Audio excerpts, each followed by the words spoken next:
கலைஞர் மகளிர் உரிமை தொகை திட்டத்தில் செய்யப்பட்டுள்ள புதிய மறுசீரமைப்பு மாற்றங்கள் குறித்து இந்த கட்டுரை விவரிக்கிறது. தகுதி, தேவையான ஆவணங்கள் மற்றும் ஆன்லைன் ஆஃப்லைன் விண்ணப்ப செயல்முறைகள் குறித்த விவரங்களை காணலாம்.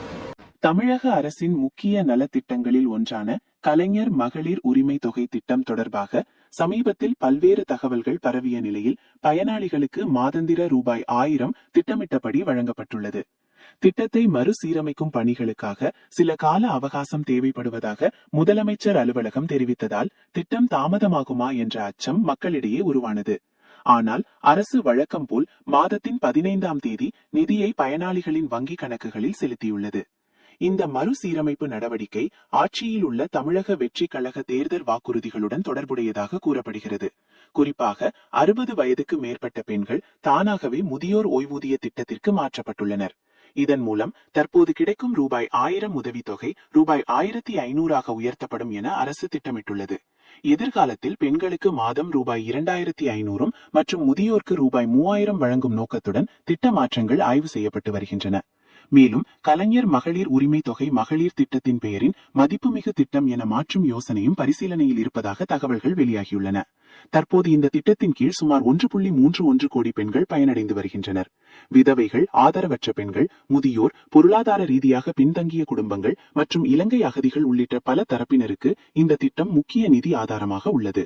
இந்த திட்டத்தில் சேர விரும்பும் பெண்கள் முதலில் தகுதி நிபந்தனைகளை சரிபார்க்க வேண்டும். விண்ணப்பதாரர் தமிழ்நாட்டை சேர்ந்த பெண்ணாகவும் குறைந்தது 21 வயதுக்கு மேற்பட்டவராகவும் இருக்க வேண்டும். குடும்ப ஆண்டு வருமானம் ரூபாய் 2.5 லட்சத்திற்குள் இருக்க வேண்டும்.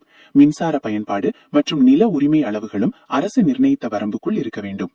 அதே நேரத்தில் அரசு ஊழியர்கள், வருமான வரி செலுத்துபவர்கள், ஓய்வூதியம் பெறுபவர்கள் மற்றும் 4 சக்கர வாகன உரிமையாளர்கள் இந்த திட்டத்திற்கு தகுதியற்றவர்களாக கருதப்படுகிறார்கள்.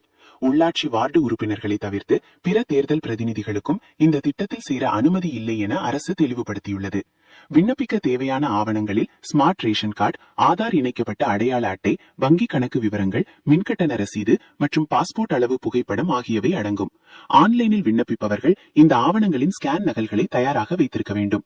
ஆன்லைனில் பதிவு செய்ய விரும்புவோர் அதிகாரப்பூர்வ இணையதளங்களான kmut.tn.gov.in அல்லது kmut.tn.ega.org சென்று ஆன்லைனில் விண்ணப்பிக்கலாம். பகுதியில் அதில் பெயர், பிறந்த தேதி, மொபைல் எண், வங்கி தகவல்கள் உள்ளிட்ட விவரங்களை பதிவு செய்து OTP மூலம் உறுதிப்படுத்த வேண்டும்.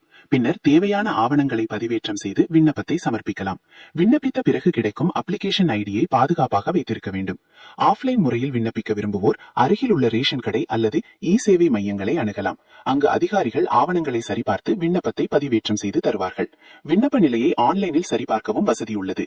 ஏதேனும் சந்தேகங்கள் இருந்தால் அரசு உதவி எண் 044-2561-9208 மூலம் தகவல் பெறலாம் என்று தெரிவிக்கப்பட்டுள்ளது.